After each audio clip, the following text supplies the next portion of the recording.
그 교회에 성가대가 얼만큼 많은가. 야, 진짜 큰 성가대인가 보다. 그렇게 착각할 만큼 아주 우렁차고 힘이 있습니다. 예. 여러분, 우리 하나님이 우리를 만드실 때 우리를 예배하는 자로 만드셨어요. 당연히 우리는 예배를 드려야 되는데 예배를 모르니까 우상 숭배할 수밖에 없는 거예요. 우상 숭배한다는 것은 종교를 가질 수밖에 없는 거예요. 예배를 안다는 것은 하나님을 알아야 예배할 수 있는 거예요. 하나님은 천지를 창조하셨고 또 하나님은 능력 있으시고 하나님은 절대 주권과 계획을 가지시고 모든 거 움직이십니다. 저는 여러분들이 진짜 하나님을 안다면, 진짜 하나님 말씀 안다면 우리는 문제될 게 없습니다. 그런데 이렇게 말씀을 듣는 게 맞지만은 하나님 맞아요, 말씀 맞아요, 문제될 게 없어요 라고 하지만 나에게 그게 답이 되는 것은 시간표가 있어요. 우리가 하나님 몰라서 하나님 핍박하고 하나님 대적했잖아요. 몰라서. 그런데 우리가 신앙생활할 때 처음에 하나님 알고 왔어요. 근데 하나님 알고 왔지만 하나님에 대해서 희미해요. 그러다 보니까 하나님으로 말씀으로 답을 찾지 못하다 보니까 자꾸 세상 따라갈 수밖에 없고 육신 따라갈 수밖에 없는 거예요. 근데 여러분들이 진짜 오늘 이 시간에 내가 하나님 제대로 알고 말씀 제대로 알고 말씀 속에 있는 하나님이 진짜 주시려고 하는 복음을 안다. 설교 아무 문제 되지 않아요. 교회 아무 문제 될 거 없어요. 여러분 잘 이해하셔야 돼요. 내가 진짜 말씀 속에 있는 복음 안다? 목사님 문제 될 게 없어요. 세상에 그 어떤 것도 하나도 문제될 게 없는 것이 진짜 복음 깨달으면 아무 문제될 게 없어요. 여러분, 왜 우리에게 전쟁이 왜 있습니까? 아니, 우리에게 왜 사단이 역사합니까? 하나님이 돌아가셨습니까? 하나님이 주무시고 계십니까? 하나님은 살아계십니다. 하나님은 역사의 주관자십니다. 근데 왜 전쟁 허락합니까? 여러분들에게 질병이 있습니까? 왜 여러분들에게 어려움이 있습니까? 하나님 능력 없습니까? 하나님은 지금도 계속 말씀하신 거 이루고 계셔요. 우리와 상관없어요. 하나님 말씀대로 이루어지고 있는 거예요. 천지 창조 이래 지금까지 하나님 말씀으로 이루어지지 여러분의 능력으로 된 거 없어요. 사람의 능력으로 된 게 없어요. 아무리 세상에 훌륭한 정치가가 훌륭한 외교가 있다 할지라도 그들 때문에 나라가 살고 그들 때문에 현장이 잘 사는 거 아니에요. 전부 하나님의 손에 있어요. 그렇지요? 우리는 그렇게 생각할 겁니다. 왜 전쟁이 터질까? 전쟁 없었으면 좋겠는데. 다 바람이에요. 왜 전쟁 터져가지고 포로로 끌려갑니까? 아니, 그것도 하나님 백성이 왜 포로로 끌려갑니까? 그것도 포로로 끌려가서 또 노예가 되고 억울하게 감옥에 나는데 왜 그럽니까? 하나님이 돌아가셨습니까? 그럼 하나님 말씀이 끊어졌습니까? 상관없어요. 하나님의 계획 속에 있는 거예요. 그리고 하나님 말씀은 이루시고 계셔요. 그런데 그 모든 것이 다 하나님의 계획을 이루는 건데 그 계획에 가장 중요한 게 뭐냐? 죽어가는 사람 살리는 것이 하나님의 계획이에요. 하나님은 생명 살리기 위해서 지금도 역사를 움직이고 계십니다. 여러분, 지금도 하나님은 한 생명 살리기 위해서 역사를 움직이고 있는 거예요. 우리가 말하는 생명은 육신 생명이 아닙니다. 그래서 지금도 하나님은 말씀을 계속해서 전달해서 이 말씀 듣고 사람들이 살아나기를 원하시는 거예요. 여러분, 요한복음 20장 31절에도 왜 요한이 성경을 말씀을 기록했습니까? 왜 성경을 기록했어요? 그 성경에 기록된 것은 그들이 예수 그리스도를 믿어서 영생 얻게 하려고 기록한 거예요. 영생 얻게 하려고. 나는 예수 믿고 영생 얻었는데 하나님은 지금도 우리를 통해서 영생 얻지 못하고 멸망 가운데 있는 사람들을 살리려고 우리를 쓰시는 거예요. 근데 사람들이 너무 아니래요. 자기만 알고 있어. 나만 영생 얻으면 되고 나만 하나님 복만 받으면 돼. 하나님의 뜻은 아니에요. 복 받은 우리, 영생 얻은 우리를 통해서 우리 현장에 지금도 영생을 모르는 사람들에게 이거 말해서 살리려고 하는 게 하나님 뜻이에요. 그래서 하나님 말씀은 계속 전달되는 전도와 선교라는 것을 가지고 지금까지 운행된 거예요. 이스라엘이 말이요, 우리만 택한 백성이고 우리만 구원받았다고 하니까 하나님이 전쟁을 터뜨려서 거기에 복음 전할 사람들을 거기에 보내서 복음 전하게 하는 것이 하나님의 방법이에요. 전쟁이 안 터지면, 포로가 안 되면 그 현장 살릴 수 없기 때문에 하나님은 억지라도 보내야 되는 거예요. 그 억지로 보낸 사람들이 바로 요셉이 갔고 다니엘이 갔고 사드락과 메삭 아벳느고 세 청년이 거기에 끌려가서 거기에서 자기가 알고 있는 하나님을 말하는 증인들 된 거예요. 여러분, 그렇다면 우리는 아셔야 돼요. 이 세상의 모든 사람들은 하나님이 흙으로 지으셨어요. 그리고 그 코에 생기를 불어넣어 생명이 된지라 모든 사람은 다 영적인 존재예요. 모든 사람은 다 영적인 존재예요. 영적인 존재이기 때문에 우리는 빵만 가지고 사는 게 아니에요. 영적인 존재이기 때문에 하나님을 알아야 되고 말씀을 우리가 받아야 사는 거예요. 하나님 없는 사람, 죽은 사람에게는 말씀이 필요 없어요. 하나님 필요 없어요. 에베소 2장 1절에 있는 말씀처럼 허물과 죄로 죽었던 너희들, 영적으로 죽은 사람은 하나님 관심 없어요. 말씀 관심 없어요. 필요 없어요. 그게 바로 세상 사람들입니다. 우리는 말씀 먹어야 삽니다. 우리는 말씀 떠나면 죽습니다. 제가 서두에 얘기했죠. 여러분이 진짜 말씀만 제대로 알면, 그리고 말씀 속에 있는 진짜 복음 발견하면 그 말씀 속에, 복음 속에서 나오는 힘이 얼만큼 힘이 생기느냐, 이 힘이 어마어마한 힘이 되기 때문에 그 어떤 것도 이 힘을 이길 자가 없는 거예요. 시편 18편 1절에 다윗이 왕 아닙니까? 근데 자기는 왕 말고 나에겐 진짜 왕이 있다고 했어요. 자기가 왕인데 나의 왕이 되시는 하나님이에요. 나의 힘이 되시는 하나님이에요. 다윗이 왕이지만 그 왕에게는 어떤 힘이 있었느냐? 하나님이 힘이 되셨어요. 진짜 세상의 왕이 되시는 그 하나님이 힘이 되신 거예요. 그 힘 때문에 다윗을 이길 자가 없어요. 여러분, 블레셋이 다윗을 꺾었습니까? 골리앗이 다윗을 이길 수 있습니까?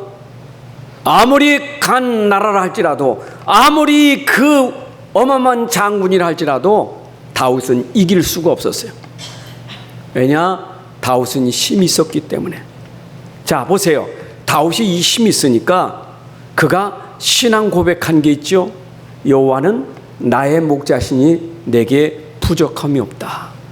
여러분, 부족함이 없답니다. 자기에게는 아무것도 부족함이 없대요. 현실로는 부족한 게 많습니다. 쫓겨다닙니다. 지금 죽음의 위기에 있습니다. 그에게 엄청난 고난이 따라오고 있습니다. 근데 자기는 부족함이 없대요.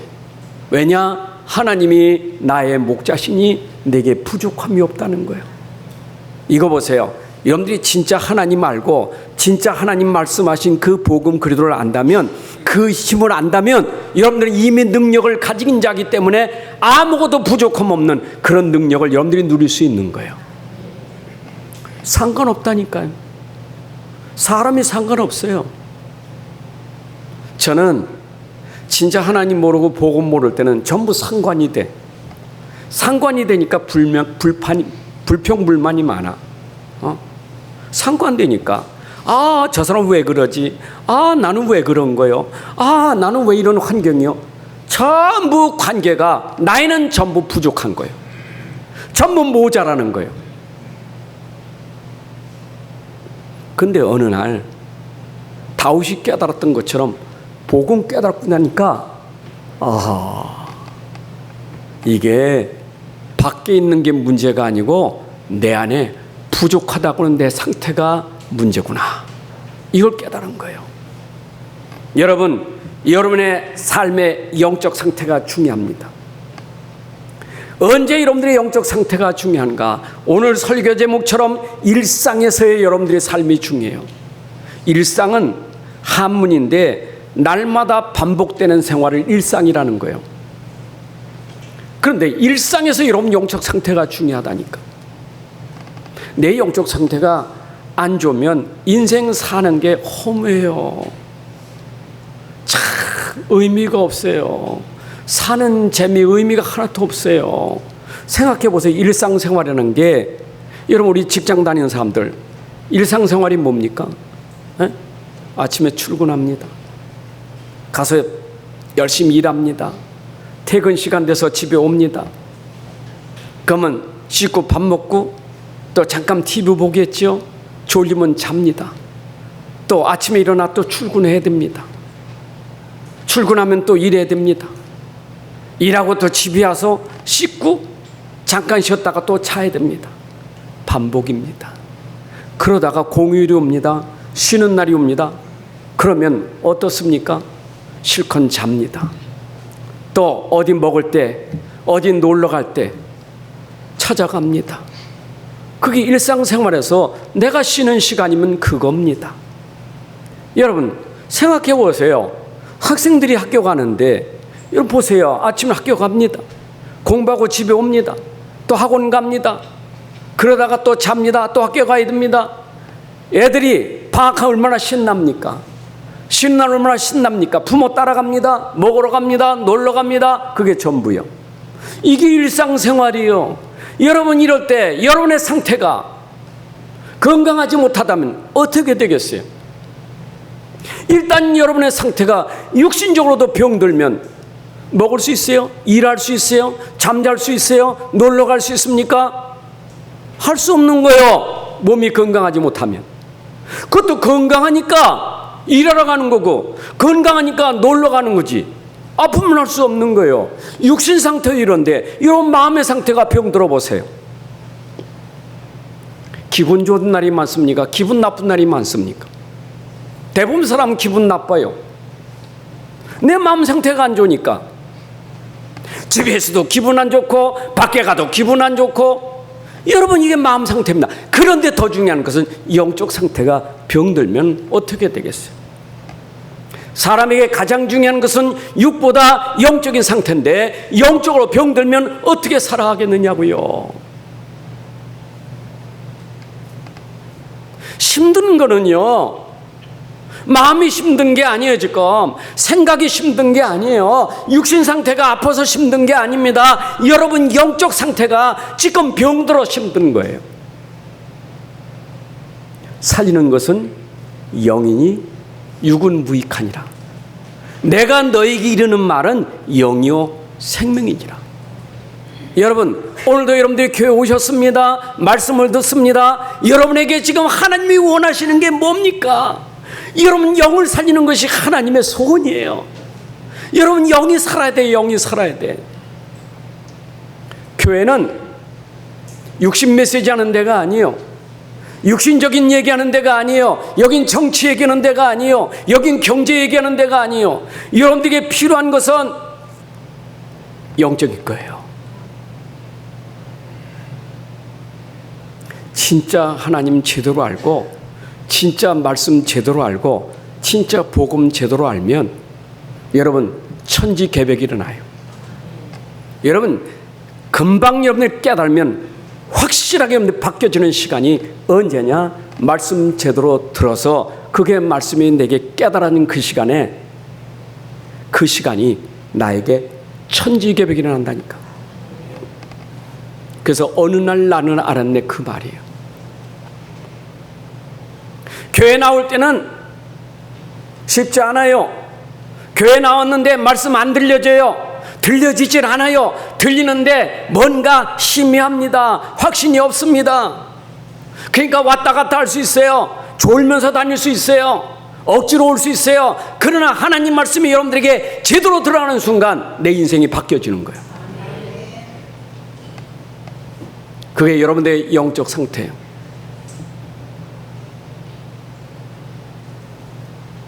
여러분 이래야 사람이 인간관계가 되는 게 아니겠어요? 내 영적 상태가 안 좋으면 인간관계 어려울 수밖에 없어요. 자 보세요. 영적 상태가 병들면 보이는 것은 현실밖에 없어요. 육신의 눈으로만 보는 거예요. 영이 죽으니까 보는 건 육신의 눈이요. 사람이 어떻다 껍데기 보고 저 사람은 왜 그래 이 사람은 왜 그런 거요. 전부 영이 죽으니까 보는 것은 육신의 눈으로 보니까 사람에 대한 평가를 하는 거예요. 외모가 어떻든 응? 생각해 보세요. 외모가 중요합니까? 근데 영으로 병들면 외모가 전부예요. 세상은 전부 외모예요. 외모 중심. 외형이에요. 외형. 집이 크고 좋은 차 가지고 돈 많으면 전부예요. 영적 상태가 이 병들면 그게 전부예요. 그게 나에게 힘들게 하는 거예요. 여러분의 영이 힘든 이유는 세상을 보면서 비교의식이 생겨요. 열등감이 생겨요. 시기질투가 생겨요.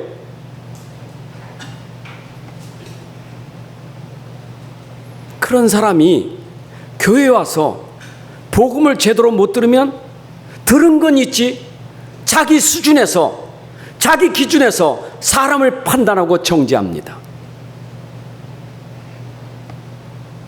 자기도 모르게 율법주의자가 돼버려. 내 영적 상태가 병들면 내가 가진 그 죄성이 이게 복음으로 안 바뀌어진 자기도 죄인이면서 남의 죄에 대해서 이러쿵저러쿵 말합니다.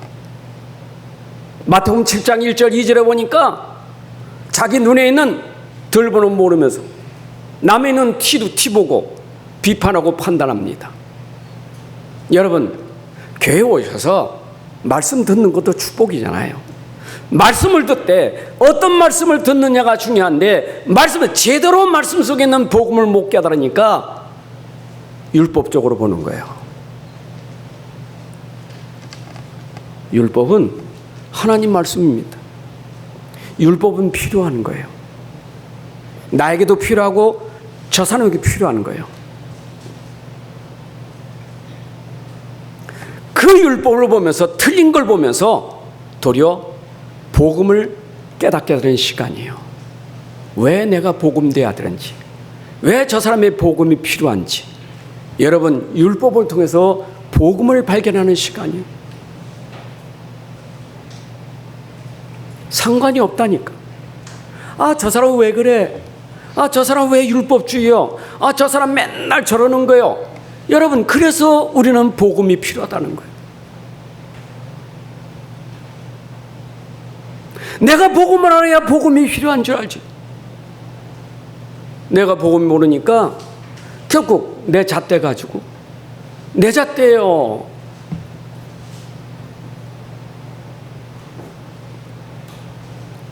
여러분 진짜 복음의 눈으로 보시기 바랍니다. 여러분 복음은 살리는 겁니다.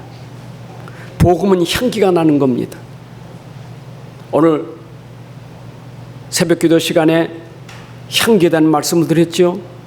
예수는 그리스도의 향기라. 고린도후서 2장 15절 16절에 우리는 구원받는 자들에게나 망하는 자들에게나 하나님 앞에서 그리스도의 향기니. 우리는 그리스도의 향기예요. 복음은 향기가 있어요. 그 향기는 살리는 향기요. 이 사람에게는 사망으로부터 사망이 이르는 냄새고 저 사람에게는 생명으로부터는 생명이 이르는 냄새라. 여러분, 살리는 냄새가 있고 사망이 이르는 냄새가 있다니까. 그리스도가 기준이요. 그리스도를 모르면 사망이 이르는 냄새, 그리스도를 알면 생명이 이르는 냄새요. 여러분, 내가 그리스도를 아니까 생명이 이르는 냄새가 나는 거. 내가 그리스도를 아니까 저 사람에게 생명을 주는 냄새가 되는 거예요.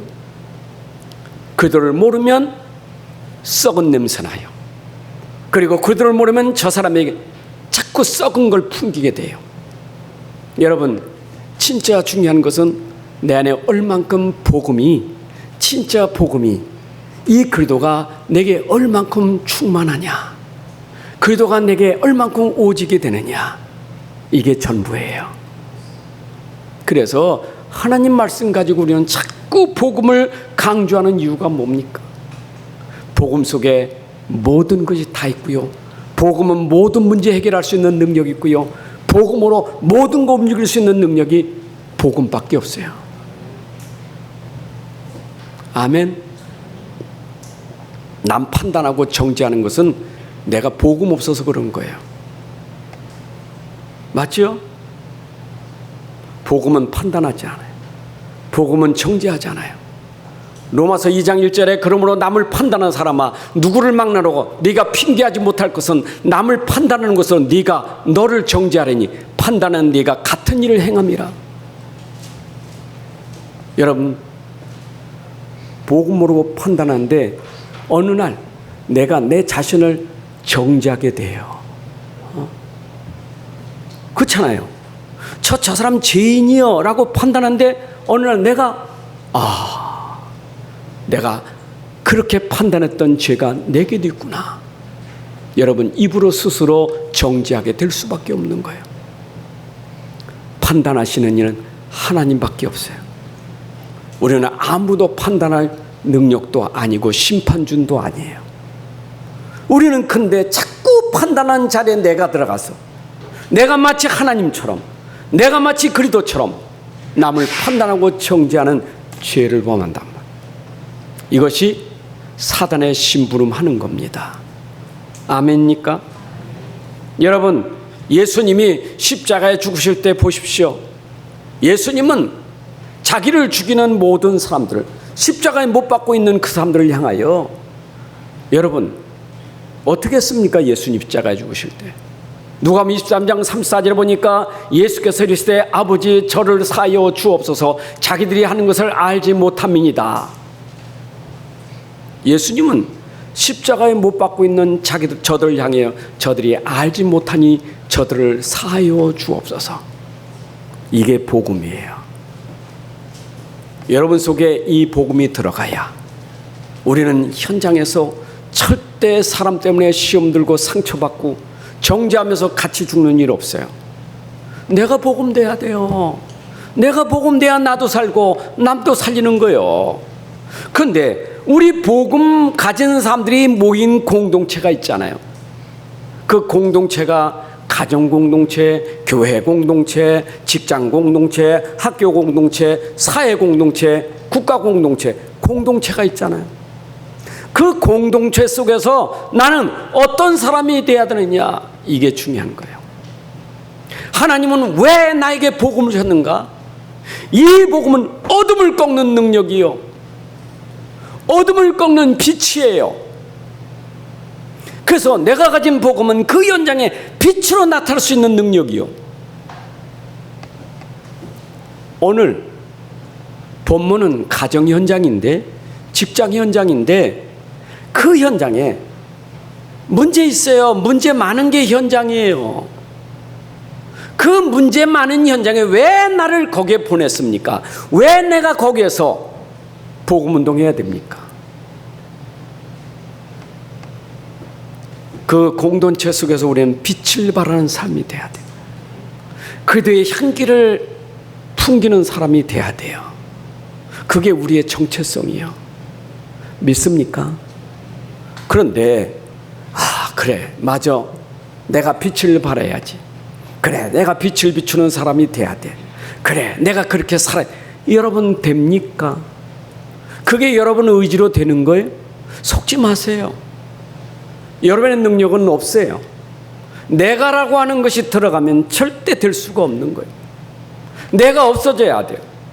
내가 없어지고 여러분 속에 누가 있어야 돼요? 그리스도가 돼야 돼요. 그리스도가 주인 되면 당연히 그리스도가 나타날 수밖에 없는 거예요. 여러분, 공동체 현장에서 오늘 우리는 새 사람이 됐고 이제는 새 사람의 생활이 돼야 돼요. 우리는 옛날 옛사람이잖아요. 우리가 복음 그리스도 모를 땐 옛사람이에요. 그 옛사람이 뭡니까? 전부 나중심 아닙니까? 옛사람 전부 나중심이요. 에베소 2장 1절 3절에 있는 것처럼 허물과 죄로 죽은 사람이 자기 욕심을 따라 육체의 욕심을 따라 마귀심으로만 살던 그런 사람이요. 근데 하나님이 그런 우리를 건져내셔서 거기서 구원해 주셔서 우리에게 새 사람 되게 하신 거예요. 여러분이 그리스도 안에서 새 사람 되는 것을 감사하시기 바랍니다. 그렇잖아요.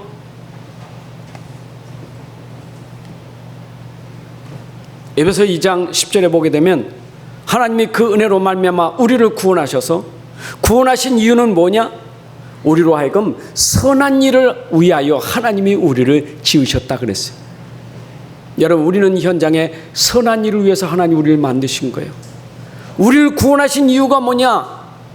왜 하나님 우리를 구원하셨느냐? 구원받은 우리를 통해서 현장에 선한 일이 뭡니까? 살리는 일을 위해서 우리를 부르신 줄로 믿습니다. 여러분, 선한 일은 그 내용이 뭐예요? 살리는 일이에요.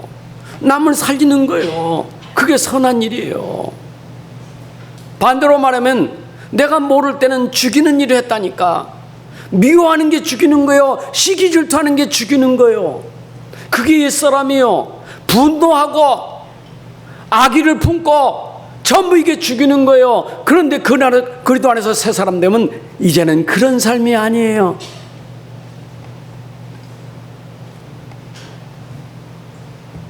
자, 그러면 이제는 우리는 옛사람과 새사람의 삶은 구별되어 있는 거예요.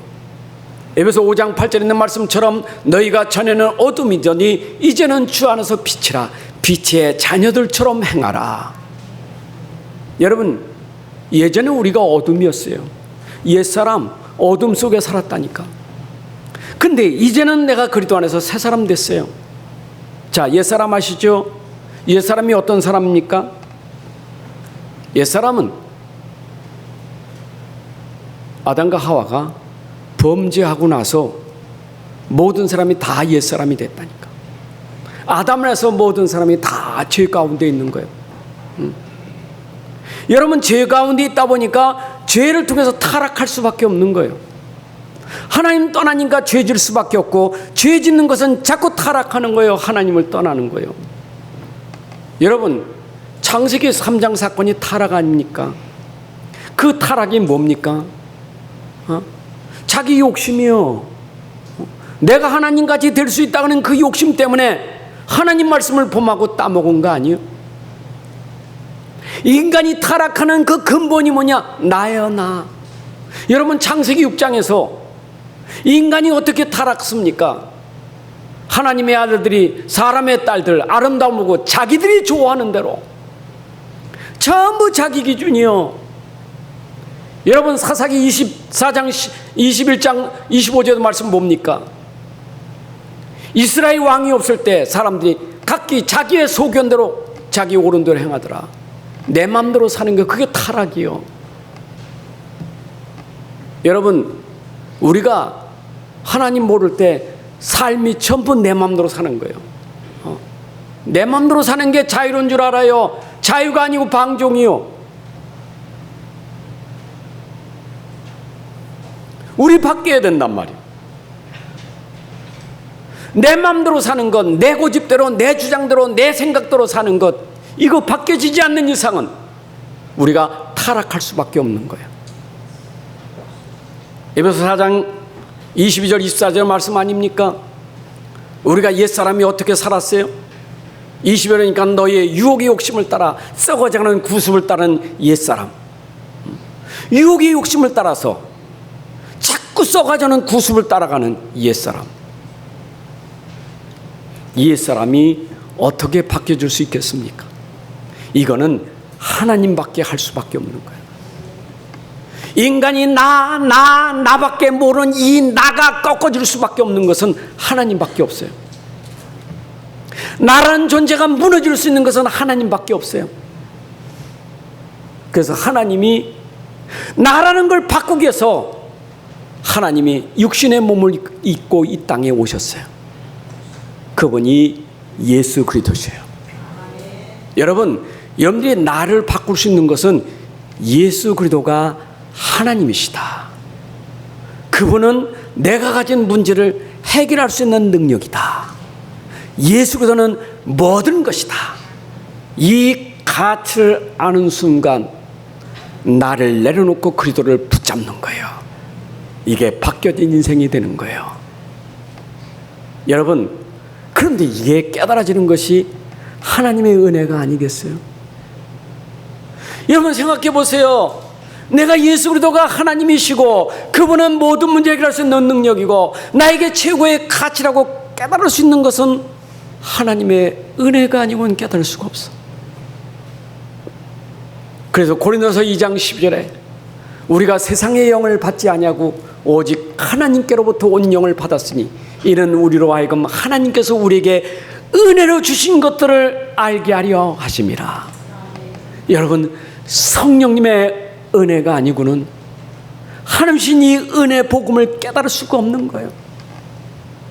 믿을 수 있는 것도 하나님의 은혜고 내가 그 복음을 깨닫는 것도 하나님의 은혜고, 여러분이 진짜 복음을 내가 깨닫는다, 내가 그 비밀을 안다, 내가 그렇게 뭘 중요합니까? 내가 가진 게 그렇게 뭘 중요합니까? 바울이 그랬잖아요. 바울이 복음 깨닫고 내가 가진 게 최고인 줄 알았는데 이거 깨닫고 나니까 내가 가진 건 아무 능력도 없어, 아무 힘도 없어, 배설물에 지나지 않아. 여러분 가진 게 능력이 있어 행복합니까? 돈이 많아 행복합니까? 왕이 돼야 행복합니까? 여러분 행복하게 하는 게 뭡니까? 세상 거 행복하게 할 수 있는 거 아무것도 없어요. 전도서에 솔로몬이 고백하지 않았습니까? 세상 부귀영화 다 누려본 솔로몬이 헛되고 헛되니 모든 것이 헛되도다. 헛된 거예요. 여러분 인생을 찾을 수 있는 것, 가치를 찾을 수 있는 것은 내 안에 하나님이 은혜 주신 복음을 깨닫는 순간 여러분 진정으로 여러분을 찾게 되는 거예요. 나의 존재 가치를 찾게 되는 거예요. 사람이 왜 우울증에 걸리고 왜 자살합니까? 자기 가치를 몰라서, 자기의 존재 의미를 몰라서 그래. 그렇잖아요. 근데 어느 날 이 가치 내 안에 들어오니까, 복음이 들어오니까 복음 때문에 나라는 존재가 귀하게 여겨지는 거예요. 이사야 43장 4절에 하나님 보시는 눈이 어떻습니까? 나는 내 눈에 네가 보배롭고 존귀한 자다. 여러분, 하나님의 은혜로 구원받은 우리가 하나님 보실 때 존귀한 자요. 아멘. 고린도후서 4장 7절에서 여러분 말씀 들었지요? 나는 질그릇 같은데 내 안에 보배가 있으니 심히 큰 능력을 가진 자라. 이 능력은 쓰러져도 아주 쓰러지잖아, 망해도 아주 망하지 않아. 이게 우리 안에 있는 능력입니다. 아멘입니까? 어떻게 됐어요? 그리스도 안에서 내가 새 사람이 됐다고요. 누구든지 그리스도 안에 있으면 새로운 피조물이라, 이전 것은 지나갔으니 보라 새 것이 되었도다. 여러분 인생의 진짜 가치라니까 내 인생이 새로운 인생이 된 거예요. 제가요 보고 모를 때 내 환경을 보니, 내가 살아온 삶을 보니 비참해. 내가 왜 사는지 살 이유가 없어. 근데 하나님이 내게 복음을 깨닫게 하신 이 은혜를 받고 나니까 하나님, 내가 살아야 될 이유가 있군요. 내가 살아야 될 이유가 있습니다. 하나님은 나를 통해서 하나님의 일을 하게 하시려고 나를 불러준 게 얼마나 감사한지. 여러분, 제가 목사가 됐다는 게 축복이 아니에요. 내가 하나님 자녀 됐다는 게 축복이 아니에요. 나를 통해서 하나님이 이 복음 전하게 하시는 일에 쓰임 받은 게 축복이에요. 내 가치를 찾은 거예요. 하나님의 소원인데, 이 복음 전하는 게 하나님의 소원인데 내가 이 일에 들어왔다는 게 얼마나 감사한 일입니까? 이거 보세요. 여러분들의 삶이 이제부터 하나님이 옛것 다 지나고 새 일을 행하실 것입니다. 이사야 43장 18절에 너희가 이전 일을 기억하지 마라, 옛날 일을 생각하지 마라, 보라 내가 새 일을 행할 것이니 이제 나타날 것이라.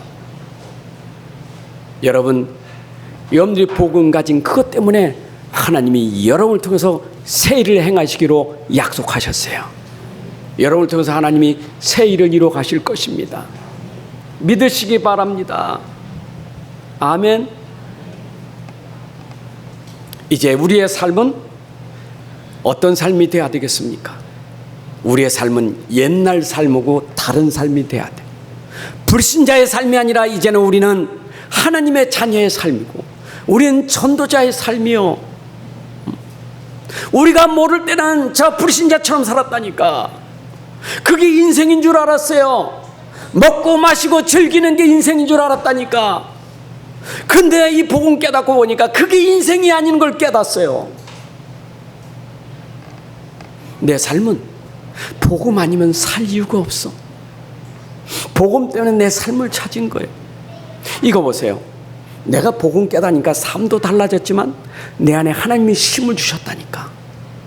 하나님, 여러분들에게 하나님이 힘을 주셨다니까. 그 힘은 여러분 속에 이미 들어와 있어요. 그 힘이 곧 그리스도가 힘이에요. 복음이 힘이에요.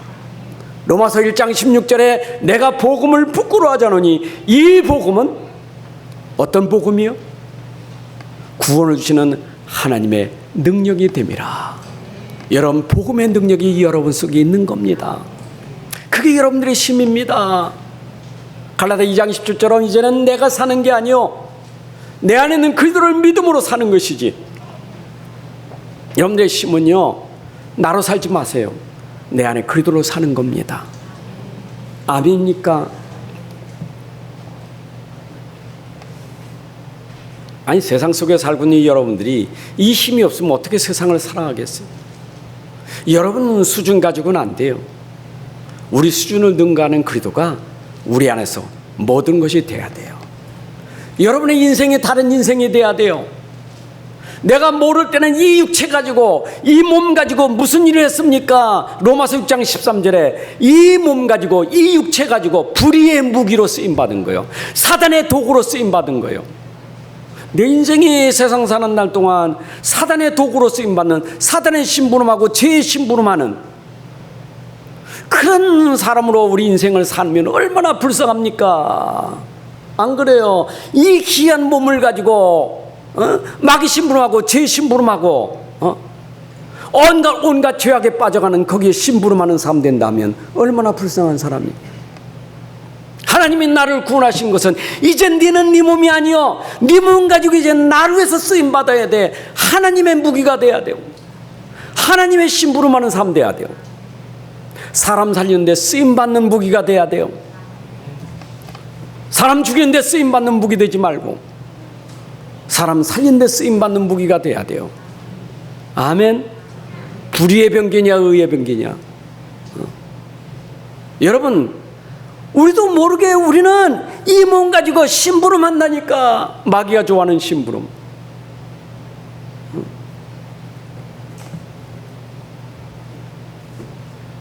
하나님 말씀 떠나면 결국 말씀 놓치니까 할 수밖에 없어요. 심부름. 여러분들은 다른 인생입니다. 아멘.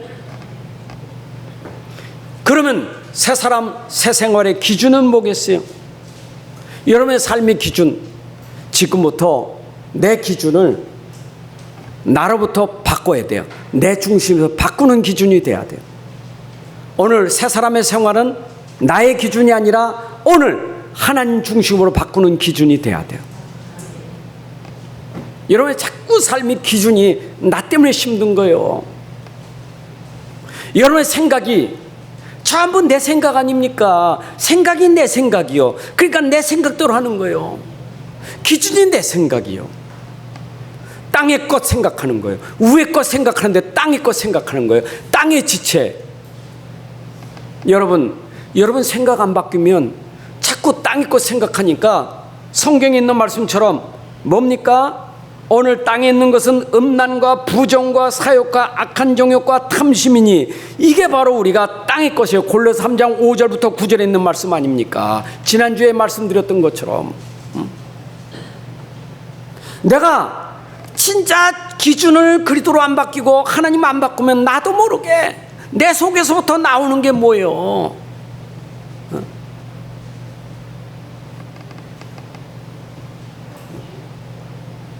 그러니까 그 열매가 어떤 게 나와요?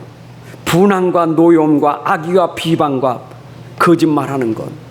이게 전부 나올 수밖에 없는 거예요. 내 생각 안 바꾸면 나도 모르게 내 속에 숨겨진 것도 음란과 부정과 이 못된 것 다 들어있는데 이게 바깥으로 들어가면서도 분노, 비방하는 말, 거짓말 전부 나오는 거예요. 안 바꾸면 안 돼요. 바꿔야 될 이유. 여러분들은 내 안에 그리스도 중심으로 바뀌어져야 돼요. 이젠 내 중심이 아니라 그리스도 중심이 되시기 바랍니다. 이것이 위의 것을 생각하는 사람이에요. 우리가 새 사람을 입었으니 이제는 그리스도 안에서 하나님의 형상이 회복된 사람이요. 골로새 3장 10절에 새 사람이 없으니 이는 자기를 창조하신 이의 형상을 따라. 여러분 우리 본래 인간은 하나님의 형상입니다. 근데 하나님의 형상은 어떻게 회복됩니까? 고린도후서 4장 4절에 하나님의 형상은 그리스도니 여러분 속에 그리스도가 오는 순간 하나님의 형상으로 회복된 거예요. 여러분 하나님의 형상이 회복되면 여러분 속에 그리스도가 들어가면 생각이 바뀌어지고 마음이 바뀌어질 수밖에 없어요. 그거는 내 의지와 상관없이 내 안에 계신 그분이 능력으로 내 생각을 바꿔요. 내 마음을 바꿔주셔요. 여러분 보세요. 저는 그래 생각을 바꿔야지. 내가 마음을 바꿔야 돼. 그래서 된 게 없어요. 근데 내가 그리스도가 내 안에 주인으로 그분이 내 삶의 중심 되니까 어느 날 내 생각이 바뀌어진 것을 알게 돼요. 내 마음이 바뀌어진 것을 알게 됐어요. 하나님이 내 생각을 바꾸시는구나. 내 마음을 바꿔주시는구나. 이게 은혜인 줄로 믿습니다. 그래서 우리가 진짜 여러분 속에 서두에 말씀드렸어요. 진짜 복음 발견하고 진짜 그래도 알게 되는 천지개벽이 일어난다니까. 여러분 인생이 바뀌어진다니까요. 변화가 될 수밖에 없는 거예요. 어떻게 우리가 사람을 용서할 수 있겠어요? 서로 용납하고 서로 용서하라는데 어떻게 될 수 있겠느냐고요? 됩니까? 미운 사람 사랑할 수 있겠어요? 저 죄인을 용서할 수 있겠습니까? 안 돼요. 우리는 안 돼요. 절대 될 수 없어요. 그런데 내 안에 미운 사람을 사랑할 수 있는 능력이 옵니다. 내 안에 계신 그리스도는 사랑이기 때문에. 여러분 속에 그리스도 안에 그리스도 안에 있는 사랑이 들어가면 내 수준이 아니요 사랑의 능력이 나타나는 거예요. 내 힘으로 되는 게 아니요. 진짜 그리스도 알면요 그분이 속성이 사랑이라니까. 하나님의 속성이 사랑이고 그리스도의 사랑이 속성이에요. 그게 내 안에 진짜 그리스도로 주인으로 되면 그분께서 사랑을 나타내게 하십니다. 여러분 성령의 열매 중에 첫 번째 열매가 뭡니까? 사랑 아닙니까? 사랑이 나와요. 희락이 나와요. 화평이 나올 수밖에 없어요. 이웃에겐 어떻게 대하게 됩니까? 사랑 나올 정도가 아닙니다. 오래 참을 수 있어요. 그렇잖아요. 자비할 수 있어요. 내가 선을 행할 수 있어요. 이게 그리스도 안에서 나오는, 나와 이웃을 향하여 나오는 열매들이에요. 여러분, 그래서 여러분 속의 능력은 어떤 게 능력입니까? 그리스도 안에서 나오는 능력이 평강이에요. 여러분, 지난주 말씀드렸죠. 그리스도 안에 평강이 있다고. 여러분 속에 진짜 능력은 그리스도 인해서 내 안에 평안이 임하는 게 능력이에요. 이거는 세상이 줄 수 없는 평안이요. 그리스도 안에서만 누릴 수 있는 평안이요. 세상이 주는 것 같지 않다 이 말이에요. 요한복음 14장 27절에 내가 주는 평안은 세상이 주는 것 같지 않아. 하나님이 우리에게 주시는 평안은 그리스도를 믿을 때 그 안에서 나오는 평안이에요. 주 안에서 나오는 평안이에요. 여러분, 사람이 세상 살 때요, 행복은요, 평안이 행복이에요. 안 그래요? 내가 형편이 어떤지 내 마음속에 평안이 임하는 게 행복이에요. 우리가 침대가 금침대라 할지라도 평안치 못하면 금침대가 무슨 의미가 있겠어요? 안 그래? 흙바닥에 누워도 내가 평안하면 잠을 잘 수 있는 거예요. 단잠을 잘 수 있는 거예요. 평안해야 사는 거예요. 평안. 여러분들에게 능력으로 먼저 증거가 뭡니까? 내 안에 평안이에요. 내 안에 평안이에요. 영적인 것도 회복되기를 바랍니다. 영적인 것도 회복돼야 돼요. 영적 상태가 회복돼야 돼요. 우린 자꾸 영적인 걸 놓치고 육신 자꾸 잡히다 보니까 불안하고 초조하고 그러잖아요. 눈에 보이는 것 때문에 불안하고 초조하고 두렵잖아요. 그걸 뛰어넘을 수 있는 힘이 여러분 속에 영적으로 건강해져야 평안하다니까. 맞잖아요. 아니, 다니엘이 사적으로 앞에서 평안했잖아요. 사드락 메삭 아벳느고가 불물 앞에서 평안했잖아요. 도대체 어찌 그 평안이 생길 수 있겠느냐 이 말이요. 그 하나님 능력 아니면 안 되잖아요. 어떤 것도 두려워하지는 않을 만큼 여러분 속에 평안이 그리스도 안에서 생긴 줄로 믿습니다. 그 평안이 말씀을 통해서 나온단 말이에요. 무슨 말씀? 그리스도의 말씀이 풍성하면 지혜가 생기고 능력이 생기게 될 줄로 믿습니다. 골로새 3장 16절의 말씀처럼 여러분 속에 진짜 그리스도의 말씀이 풍성해지면 지혜가 생겨요. 그 지혜가 능력이에요. 그래서 영역이 생기면 지력이 생길 수밖에 없는 거예요. 그래서 우리가 그리스도 안에서 영적인 힘이 생기고 지혜가 생기면 따라오는 게 뭡니까? 체력, 경제력, 인력은 따라오는 거예요. 우리에게 가장 중요한 눈에 보이지 않는 영적인 힘과 지혜의 힘이 생기면 눈에 보이게 드러날 수밖에 없는 거예요. 이 힘 얻기를 바랍니다. 그러면서 새 사람이 누구의 이름으로? 예수 그리스도의 이름으로 여러분 일상 현장을 살릴 수 있어야 돼요. 오늘 오늘 18절 이전에 말씀하고 연결된 거 아닙니까? 17절에 뭐라 했어요? 또 무엇을 하든지 말이나 일이나 다 누구의 이름으로? 주 예수의 이름으로 하고 그를 힘입어 하나님 아버지 앞에 감사해라. 그러면서 아내들아 남편들아 나오는 거예요. 여러분, 주 예수의 이름 아니면 할 수 없는 일이에요. 주 예수 이름으로만 할 수 있는 일이에요. 여러분 속에 계신 그리스도의 이름만이 내가 할 수 있는 일이에요. 하나님 오늘도 여러분에게 미션을 주셨습니다. 가정에서 미션 주셨습니다. 우리 부부에게 미션을 줬고 부모에게 자녀에게 미션을 줬고 그리고 직장에서 CEO와 그리고 직원들에게 하나님 미션을 주셨. 미션이 뭡니까? 여러분의 미션이 뭡니까? 부탁하는 거 아닙니까? 파송 보내면서 파송된 자에게 이거 하라고 주는 것이 미션 아닙니까? 우리가 대사를 보내면 그 대사에게 정부가 미션을 주잖아요. 선교사를 보내면 선교사에게 미션을 주잖아요. 하나님 우리에게 이 땅에서 미션을 주셨어요. 그 미션이 예수님 부활하실 때 주신 미션이 뭡니까? 가서 제자 삼아라. 그리고 너는 가서 만민을 치유해라. 그리고 너는 가서 말씀 끊어진 데 말씀 회복시켜라. 그리고 렘넌트를 일으켜라. 땅끝까지 증인되리라. 이게 미션 아닙니까? 이 미션이 어디서 이루어져야 되겠어요? 여러분 가정에서 이루어져야 돼요.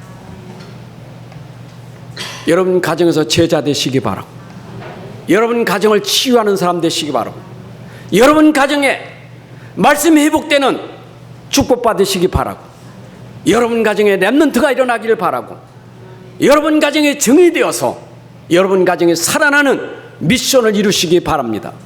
이 말씀 가지고 오늘 아내들 남편들이 이 말씀 듣고요, 이 말씀 미션을 받으시면 이게 부담이 아니에요. 축복이지.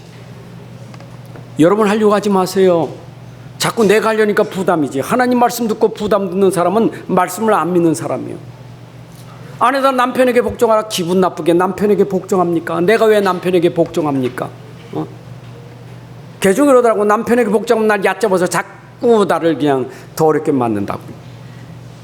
여러분 그게 인간 생각 아닙니까? 그게 여러분 수준 아닙니까? 하나님 말씀입니다. 하나님 말씀. 하나님 말씀이요.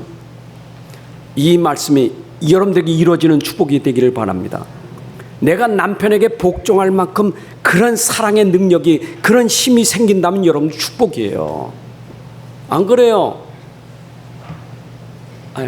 맞아요. 우리 아내들이요, 복종하는 기분 나빠요? 하나님 말씀이요. 복종하는 게 복이라니까. 반대로 복종 안 하는 것은 이게 사단의 심부름하는 거예요. 이것이 주 안에서 뭐라고요? 마땅하대요. 마땅하대.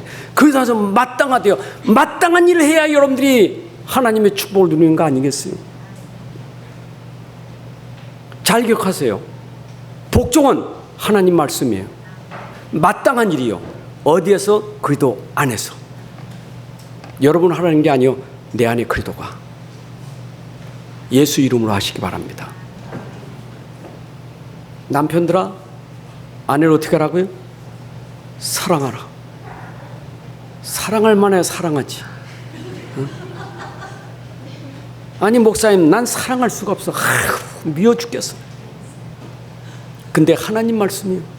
여러분 복종하고 사랑 어떤 게 더 힘들 것 같아요? 여자분들이 복종이 힘들다고 말하겠지. 여러분 제3자로 말하면 사랑이 더 힘든 거예요. 이 사랑은 아가페 사랑이요. 이 육신 에로스 사랑이 아니라니까. 아가페 사랑이요. 하나님이 아들 내어주신 사랑이고 예수 십자가에 죽은 그 사랑이요. 그 사랑으로 아내 사랑해 보세요.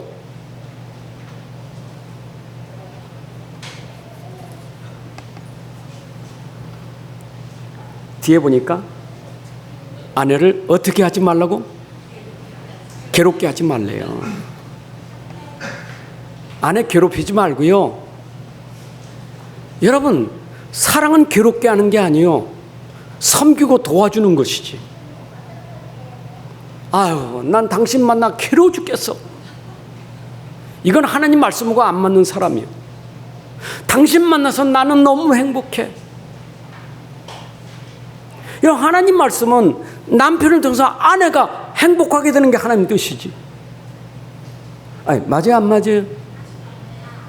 아니 목사님 말 듣지만 하나님 말씀 들으세요. 오늘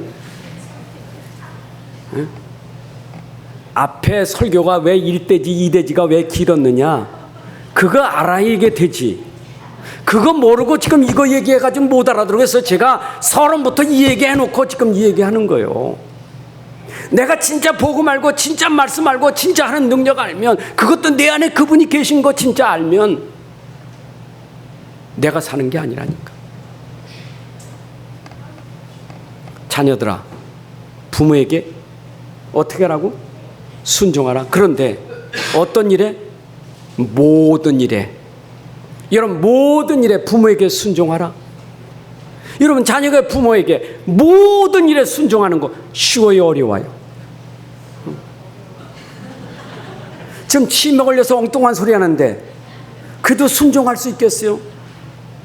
치매 걸린 것도 부모가 지금 어려움 당하는데 내 그것도 순종하라는 거예요. 여러분 생각해 보세요. 부모가 지금 엉뚱한 소리 합니다. 그래도 순종할 수 있겠어요? 내 생각으로는 할 수 없어. 내 지으로는 할 수 없어. 하나님 말씀 붙잡고 하세요. 예수 그리스도의 이름으로 하세요. 아멘. 이것이 누구를 기쁘게 하는 거라고요? 주 안에서 하나님을 기쁘시게 하는 거예요. 여러분 하나님을 기쁘시게 해야 돼요. 여러분 성경은요 십계명에도 보게 되면 하나님 사랑하다가 이웃사랑에 제일 먼저 누구를? 부모를 공경하라가 제일 먼저요. 그 말은 하나님 사랑은 부모 사랑으로 연결되어 있어요. 내가 진짜 하나님 사랑하면 그 열매가 아니라 부모 사랑하게 되는 것이 하나님 사랑이에요. 이만큼 부모를 사랑하는 것은 엄청난 이게 응답이고 축복이에요. 아멘. 돌아가셔서 후회하고 땅바닥 치지 말고 살아계실 때 잘하세요. 불신자처럼 돌아가시고 상다리 부러지게 제사장 차려놓고 울고 그러지 말고 지금 제사장 그거 필요 없어. 지금 살아계실 때가 중요한 것이지. 아멘.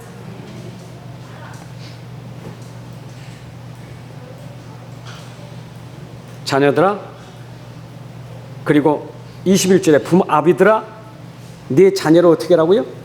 노엽게 하지 마라. 자녀가 어떻게 된다고요? 낙심할까노라. 여러분 제발 자녀 낙심하게 만들지 마세요. 좌절시키지 마세요. 에이그 꼬라지 보니까 야 네가 그래가지고 어떡해? 옛날엔 맨날 그랬어. 에이그 공부도만 똥이나 퍼.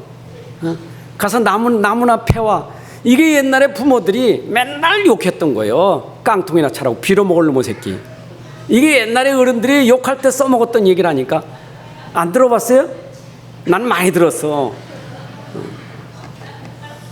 복음 받아서 내 빌어먹는 자식이 안 됐지. 복음 몰았으면 빌어먹었을 거예요. 깡통에 참니까 거지지.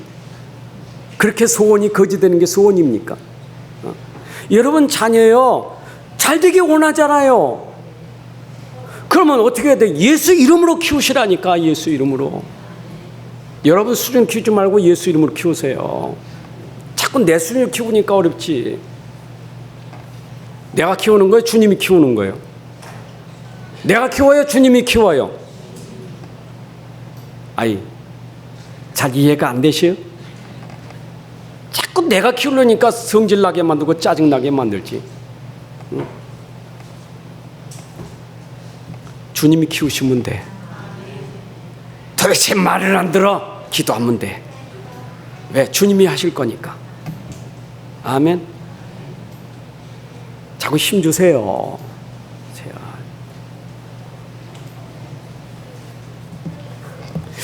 내가 우리 자녀들 키울 때 하도 상처받으니까 어릴 때 나는 우리 부모님이 너무 그냥 칭찬하지 못하고 맨날 이래도 때리고 저래도 때리고 잘할 것도 없고 그냥 못하면 때려 계속.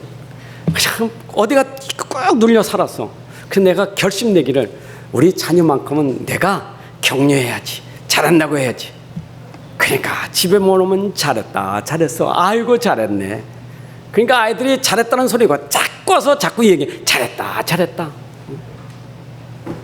잘했다 잘했다니까 애들이 진짜 상처 안 받고 잘하더라고. 손자들이 한 번도 요게 왜 그래? 아이고 이뻐 잘한다 잘한다. 여러분 격려하고 칭찬하시기 바랍니다. 못됐는데 왜 칭찬합니까? 가르쳐주고 칭찬하세요. 교육이 필요하지만 칭찬해 주세요. 힘 좀 주세요. 맨날 율법만 쓰고 복음을 안 쓰니까 문제지. 에? 여러분들이 책망했으면 10번은 칭찬해야 돼. 한 번 책망하는데 10번 생각하고 책망하셔야 돼. 에? 아멘. 그냥 나오는 대로 하지 말고. 직장입니다. 직장에서 어떻게 해야 돼요? 종들아, 여러분들의 사원이 직장에서 해야 될 일이 있어요. 22절 육신의 산전들에게 순종하되 사람을 기쁘게 하지 말고 눈가림으로 하지 말고 두려워하여 주를 두려 성신마음을 하라. 여러분, 주님을 두려하여 성실한 마음으로 하세요. 사람 보게 하지 마. 사람 눈치 보고 눈가림을 하지 말고 주님 앞에서 성실함으로 하세요. 그리고 23절, 무슨 일 하든지 마음을 다해 누구에게 하듯 하라고요? 주께 하듯 하라. 사람에게 하듯 하지 말고 주께 하듯 하라. 24절, 이는 기업의 상을 주께 받을 줄 아나니 너희는 주 그리스도를 섬기는 자라. 여러분, 주인을 섬겨 주님을 그리스도를 섬기는 자라는 것을 명심하셔야 돼요. 그리고 25절, 불의를 행하는 자는 불의의 보응을 받지만 주는 사람을 외모로 취하심이 없느니라. 여러분, 절대로 하나님은 외모로 취한이 아니고 중심을 보셔요. 여러분 중심이 주님 앞에 바로 서시기 바랍니다. 직장 가서 주님 앞에서 하세요. 주님께 하듯 하세요. 눈 가림을 하지 마세요. 그 주인 기쁘게 하려고 하지 마세요. 성실하게 하시면 됩니다. 하나님이 갚아주셔요. 그리고 상전들아, 여러분 사장님들 명심하세요. 우와 공평을 종들에게 베풀지니 너에게도 하늘의 상전이 계심을 알라. 여러분, 의와 공평을 베풀어야 돼요. 착취하면 안 돼요. 내 이익과 나를 위해서 도리어 일하는 사람들 것 착취하고, 그것은 하나님 앞에 공평하지 못한 일이에요. 우리는 함께 나누는 삶이 돼야 돼요. 아멘. 내가 이런 이익을 같이 나눠야지. 공평해야지. 실컷 뿌려먹고 전부 내 걸로 취하는 게 무슨 공평합니까? 그래서 상전도로 위에 상전이 계심을 알고 두려워하는 마음으로 일하는 사람들을 잘 섬기고 도와줘야 돼요. 결론입니다. 여러분, 우리는 관계 회복이 중요합니다. 세상의 모든 것이 다 관계가 있습니다. 세상에 관계 안 되는 게 없어요. 천지 만물을 하나님이 창조하셨는데 그 천지 만물이 다 우리와 관계되어 있어요. 다 관계 속에서 움직이게 되어 있어요. 여러분, 시편 140편 104편 10절에 보게 되면 여호와께서 샘물 골짜기에 솟아나게 하시고 산사에 흐르게 하사, 하나님이 산 꼭대기에서 물을 흐르게 하사 그 물이 흐르는 곳마다 모든 만물들이 그 물을 통해서 소생하게 하고 살아나게 만드신 거예요. 하나님이 하시는 일은 모든 것에 다 관계가 있는 거예요. 하나님이 흙으로 인간을 만드시고 그 코에 생기를 불어넣으사 이제 인생들은 하나님과 함께하는 삶 속에서 관계가 되어 있는 거예요.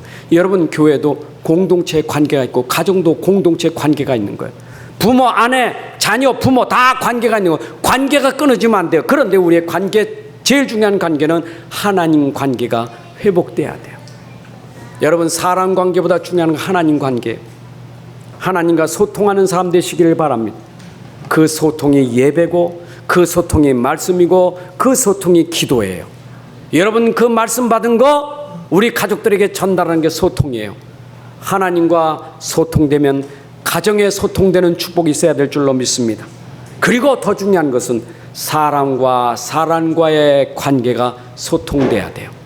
여러분, 내가 하나님과 관계되어야 사람하고 소통되는 거예요. 왜 내가 왕따를 당합니까?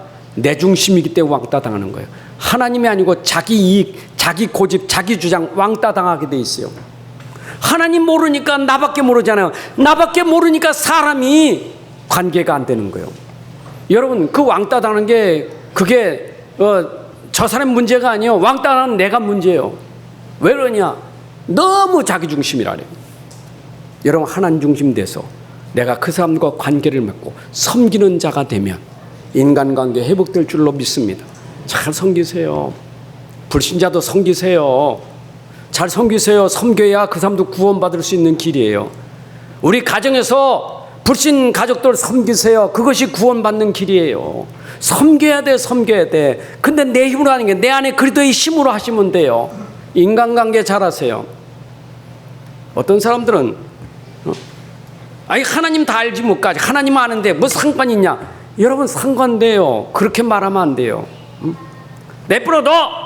나 하나님과 관계만 회복되면 돼. 그거 틀린 거예요. 내가 하나님 관계되면 내버려두는 게 아니에요. 살려야지, 기도해야지, 관심 가지, 사랑해야지. 아멘. 가정에서 특별히 우리 불신자 남편이나 아내들이 자꾸 뭐라고 말하면요, 상관없다고 내버려두지 말고 여러분들이 기도하시고 관계를 가지셔야 돼. 기도 관계 가지셔야 돼요. 아멘. 전도하려고 하셔야 돼요. 내버려두면 안 돼요. 하나님 아버지 감사합니다. 우리는 일상생활에서 그리스도의 사람, 빛의 사람이 되게 하옵소서. 내 안에 주신 복음의 능력은 이 빛은 현장의 흑암과 어둠을 꺾을 수 있는 능력이니 나부터 옛사람이 바뀌어지고 새사람이 되게 하신 하나님 은혜 감사합니다. 이제 새사람의 삶이 되게 하시되 나의 현장에서 일상생활에서 새사람의 삶이 되게 하옵소서. 내 가정에서 내 직장에서부터 내 삶이 빛이 되게 하시고 사람들을 살리는 전도자의 삶이 되게 하여 주옵소서. 전도 캠프가 되게 하여 주옵소서.